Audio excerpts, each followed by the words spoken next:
Hello दोस्तों, मैं हूं कहानी कुमार। कल्पना कीजिए एक 3 साल का मासूम बच्चा। आधी रात का वक्त है, घर के सब लोग गहरी नींद में हैं। वो बच्चा दबे पांव अपनी सोती हुई चाची के कमरे में दाखिल होता है। उसके नन्हे हाथों में एक नहीं बल्कि रसोई के कई धारदार चाकू हैं। वो उन चाकुओं को अपनी सोती हुई चाची के शरीर के चारों तरफ एक घेरे में सजा देता है और वहीं खड़े होकर दबे स्वर में अजीब तरह से खिलखिलाने लगता है। क्या यह किसी डरावनी फिल्म का दृश्य है? नहीं, ये उस शैतान की पहली झलक थी जिसे दुनिया टेड बंडी के नाम से जानती है।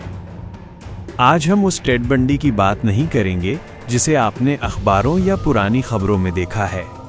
आज हम उस नार्सिसिस्ट गिरगिट की बात करेंगे जिसने पूरी दुनिया की आंखों में धूल झोंककर मौत का ऐसा तांडव रचा जिसकी मिसाल मिलना मुश्किल है। ये कहानी सिर्फ कत्ल की नहीं है, ये कहानी है एक ऐसे नकाब की जो इतना खूबसूरत था कि कोई उसके पीछे छिपे दरिंदे को देख ही नहीं पाया। टेड की जिंदगी की शुरुआत ही एक ऐसे झूठ से हुई जिसने उसकी रूह को खोखला कर दिया था। वो जिसे अपनी बहन समझता था वो उसकी सगी माँ थी, और जिन्हें वो माँ बाप कहता था वो असल में उसके दादा दादी थे। इस एक झूठ ने टेड के अंदर भरोसे का कत्ल कर दिया।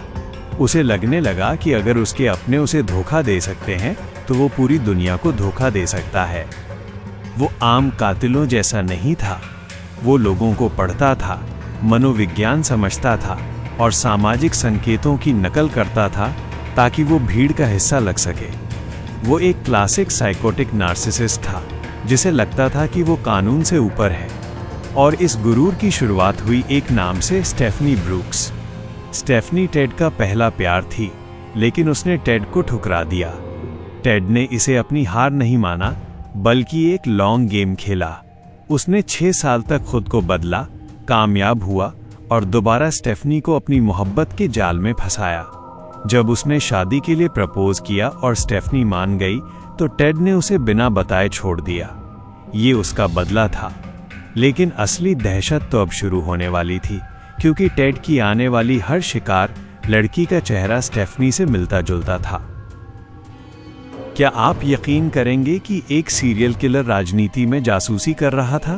कत्ल का सिलसिला शुरू करने से पहले टेड बंडी अपने राजनीतिक विरोधियों की जासूसी करता था, उनके भाषण चुराता था और अपने उम्मीदवार को देता था। उसकी हिमाकत का आलम तो देखिए, वो Washington state department of emergency services में काम करने लगा। ये वो जगह थी जहां लापता लोगों की रिपोर्ट आती थी, यानी जिन लड़कियों को वो खुद मार रहा था उनकी तलाश की पल पल की खबर उसे खुद मिल रही थी। वो जांच करने वालों के बगल में बैठकर उनकी नाकामयाबी पर मन ही मन मुस्कुराता था। उसकी चालाकी की कोई सीमा नहीं थी। वो अपना असली नाम टेड इस्तेमाल करके लड़कियों के पास जाता। उसे यकीन था कि कोई उसे पकड़ नहीं पाएगा। एक बार तो उसने हद ही कर दी। अपनी बेखबर गर्लफ्रेंड एलिजाबेथ कैंडल के घर की अंगीठी में उसने एक शिकार की खोपड़ी जला दी और एलिजाबेथ को कानों कान खबर तक नहीं हुई। जब टेड आखिरकार पकड़ा गया तो अमेरिका के इतिहास का वो दौर शुरू हुआ जिसे मीडिया सर्कस कहा जाता है। ये नेशनल टेलीविजन पर प्रसारित होने वाला पहला मुकदमा था। टेड की दिखावे की खूबसूरती, प्रिटी प्रिविलेज का जादू कुछ ऐसा चला कि अदालत के बाहर लड़कियों की भीड़ लग गई। वो लड़कियां टेड की दीवानी थीं, यहाँ तक कि कईयों ने तो अपने बालों का स्टाइल भी वैसा ही कर लिया था जैसा टेड के शिकारों का होता था। क्या ये सनक नहीं थी कि मौत के सौदागर को लोग अपना हीरो मान रहे थे? मुकदमे के दौरान टेड का आत्मविश्वास 7वें आसमान पर था। वो जज से ऐसे बात करता जैसे कोई पुराना दोस्त हो।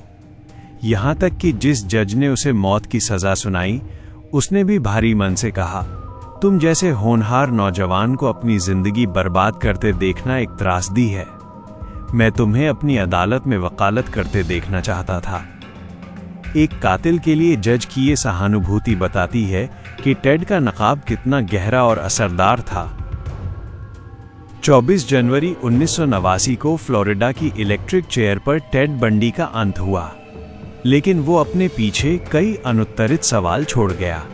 क्या टेड बंडी सिर्फ एक कातिल था या वो हमारे समाज की उस सोच का नतीजा था जहां हम दिखावे को किरदार से ऊपर रखते हैं? उसकी कहानी हमें चेतावनी देती है कि हर मददगार हाथ और हर खूबसूरत मुस्कान के पीछे एक नेक दिल नहीं होता।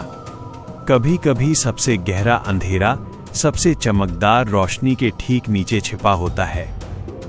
अगर इस कहानी ने आपको सोचने पर मजबूर किया हो तो इसे अपनों के साथ साझा करें।